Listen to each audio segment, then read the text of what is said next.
Hello. രാവിലെ തന്നെ കുട്ടികളൊക്കെ സ്കൂളിൽ പോയി ഒന്ന് ഫ്രീ ആയി ചുമ്മാ ഇരിക്കാമെന്ന് വിചാരിക്കുമ്പോഴാണ് അലീഷയുടെ ഒരു കോള്. ഒന്ന് വേഗം വന്നേ, ഒരു കൂട്ടം കാട്ടിത്തരാമെന്ന് പറഞ്ഞു. കേട്ടപ്പോൾ അത് ഞാൻ കൊച്ചിനെ എടുത്ത് ഓടിച്ചെന്നു. ചെന്നപ്പോൾ ഉണ്ടോ ഒരു ബാസ്ക്കറ്റിനകത്ത് ഒരു കിളിയെ പിടിച്ചിട്ടേക്കുവാണ് കേട്ടോ. സംഭവം എന്താണെന്ന് ചോദിച്ചു പിടിച്ച് വന്നപ്പോൾ പറയുക, ആൾ അലക്കിയ തുണി വിരിക്കാൻ വേണ്ടി ടെറസിലേക്ക് കയറിയപ്പോൾ ഇവൻ വന്ന് ഷോൾഡറിലിരുന്നു. പക്ഷെ തട്ടിയിട്ട് പോകുന്നില്ല എന്ന് കണ്ടപ്പോൾ അലീഷ അവനെ അങ്ങ് പിടിച്ചു. എന്നിട്ട് അവിടെ കിടന്നൊരു ബാസ്ക്കറ്റ് എടുത്ത് അതിലങ്ങ് ഇരുത്തിയേക്കുവാണ് കേട്ടോ.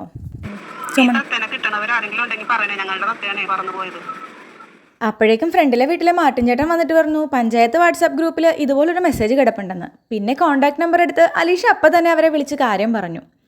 ഫോൺ എടുത്തവർ ചേച്ചിയായിരുന്നേ, അവിടെ അടുത്ത് തന്നെ ഉള്ളതാണെന്ന് പറഞ്ഞു. കേട്ടപ്പോൾ അവർക്ക് ഭയങ്കര സന്തോഷം. ഇപ്പം തന്നെ വന്നേക്കാന്ന് പറഞ്ഞ് ഫോൺ കട്ട് ചെയ്തു. ഒരു 10 മിനിറ്റിനകത്ത് ചേച്ചി ഓടിയെത്തി കേട്ടോ. ഭയങ്കര സന്തോഷത്തിലാണ് പുള്ളിക്കാരി വന്നത് തന്നെ.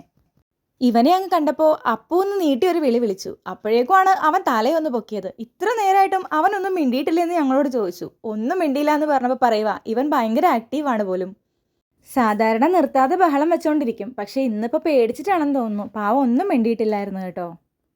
ഞങ്ങൾ ആ സമയം കൊണ്ട് ആ ചേച്ചിയോട് ഇവൻ ഏത് വിഭാഗത്തിൽപ്പെട്ട പക്ഷിയാണെന്നൊക്കെ ചോദിച്ച് മനസ്സിലാക്കി കേട്ടോ. സൺകുണൂർ എന്നാണ് ഇവൻ്റെ പേര്.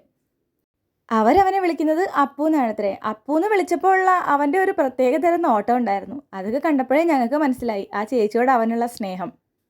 പുള്ളിക്കാരി ഞങ്ങളോട് ഒരുപാട് താങ്ക്സ് ഒക്കെ പറഞ്ഞു. ശരിക്കും പാവത്തിൻ്റെ കണ്ണൊക്കെ നിറഞ്ഞിട്ടുണ്ടായിരുന്നു കേട്ടോ. അങ്ങനെ രാവിലെ തന്നെ ഒരു നല്ല കാര്യം ചെയ്തതിൻ്റെ ആത്മസംതൃപ്തി ഞങ്ങൾക്കും കിട്ടി.